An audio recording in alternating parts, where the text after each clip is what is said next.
Bismillahirrahmanirrahim. Assalamualaikum warahmatullahi wabarakatuh. Alhamdulillah, puji syukur kehadirat Allah Subhanahu wa Ta'ala, berkat limpahan rahmat berupa kesehatan dan kesempatan, sehingga kita masih dapat menjalani aktivitas keseharian kita tanpa kekurangan apapun, insya Allah. Salam dan salawat semoga tetap tercurahkan kepada baginda besar kita, Nabiullah Muhammad SAW, sang suri tauladan, seorang nabi yang telah membawa umat manusia dari zaman jahiliyah menuju zaman yang penuh dengan ilmu pengetahuan. Baik teman-teman audiens, pada kesempatan kali ini saya akan mempresentasikan tugas akhir mata kuliah Tata Kelola Pemerintahan. Dosen pembimbing yaitu Ibunda Fitri Anisari Handayani Razak, SIPMA. Baik, untuk mengefisienkan waktu, saya akan mulai. Untuk tema pembahasan kita pada kali ini yaitu tantangan dalam keterbukaan informasi publik. Saya atas nama Muhammad Aldi Haryo S, NIM 10564110899. Kelas IP 3C, Prodi Ilmu Pemerintahan. Baik, untuk garis besar pembahasan yang akan kita bahas ke depannya ada 5 poin. Yang pertama, latar belakang lahirnya Undang-Undang Nomor 14 Tahun 2008 tentang KIP. Kedua, ada tujuan Undang-Undang Nomor 14 Tahun 2010. Yang ketiga, ada manfaat Undang-Undang KIP. Yang keempat, ada evaluasi implementasi untuk 5 tahun Undang-Undang KIP. Dan terakhir ada faktor kendala atau hambatan implementasi Undang-Undang KIP.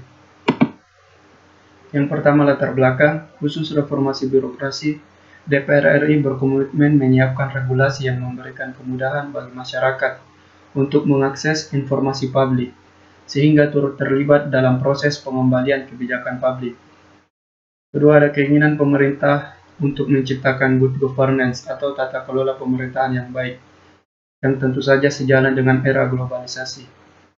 Yang ketiga, ada momen reformasi 1998 yang melahirkan tuntutan masyarakat, yakni adanya transparansi, partisipasi publik, dan akuntabilitas terkait penyelenggaraan pemerintahan.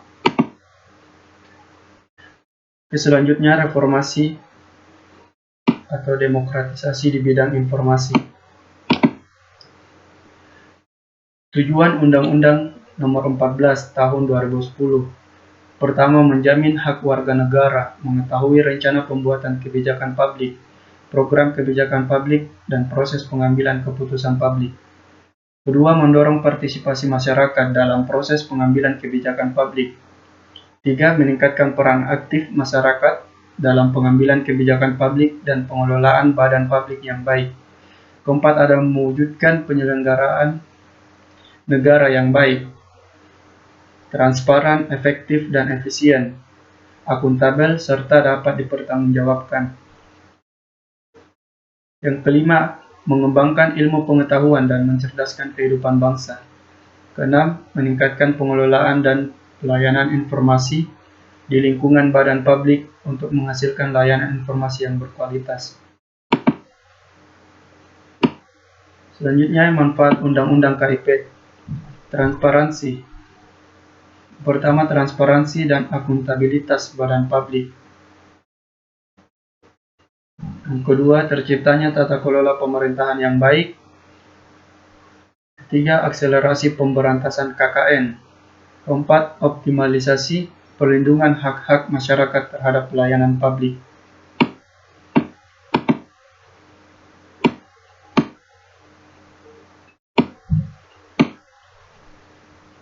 Evaluasi implementasi 5 tahun Undang-Undang KIP.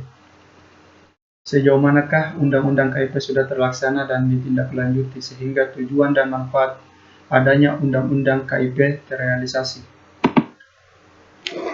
Faktor kendala atau hambatan pelaksanaan Undang-Undang KIP. Pertama, badan publik belum siap membuka diri sesuai prinsip Undang-Undang Nomor 14 Tahun 2008 dalam artian membuka akses seluas-luasnya terhadap informasi publik. Mekanisme akses cepat dan mudah, bersikap proaktif.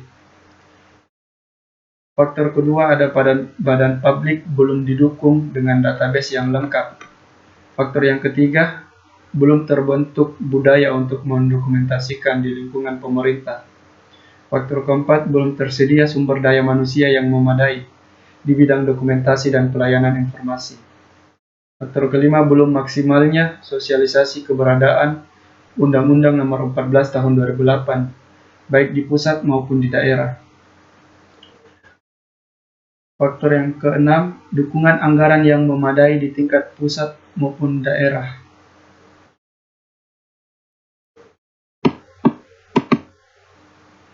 Solusi atau langkah.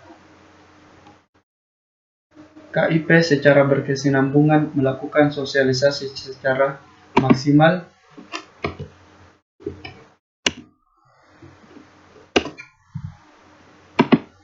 terhadap Undang-Undang Nomor 14 tentang KIP. Provinsi yang belum membentuk KIP daerah, yakni 7 provinsi, segera membentuk Komisi Informasi Daerah. Badan publik segera membentuk Pejabat Pelayanan Informasi dan Dokumentasi atau PPID serta Peraturan Standar Pelayanan Informasi Publik. Dan selanjutnya badan publik harus membangun dan mengembangkan sistem informasi dan dokumentasi untuk mengelola informasi publik secara baik dan efisien sehingga dapat diakses dengan mudah. Selanjutnya menambah sumber daya manusia yang memiliki keahlian di bidang dokumentasi dan pelayanan informasi. Kemudian memanfaatkan kemajuan teknologi informasi komunikasi untuk membuat sistem atau mekanisme kerja pelayanan informasi. Terakhir, selaku badan publik, pemerintah secara maksimal menerapkan Instruksi Presiden Nomor 3 Tahun 2003 tentang Kebijakan dan Strategi Nasional Pengembangan E-Government.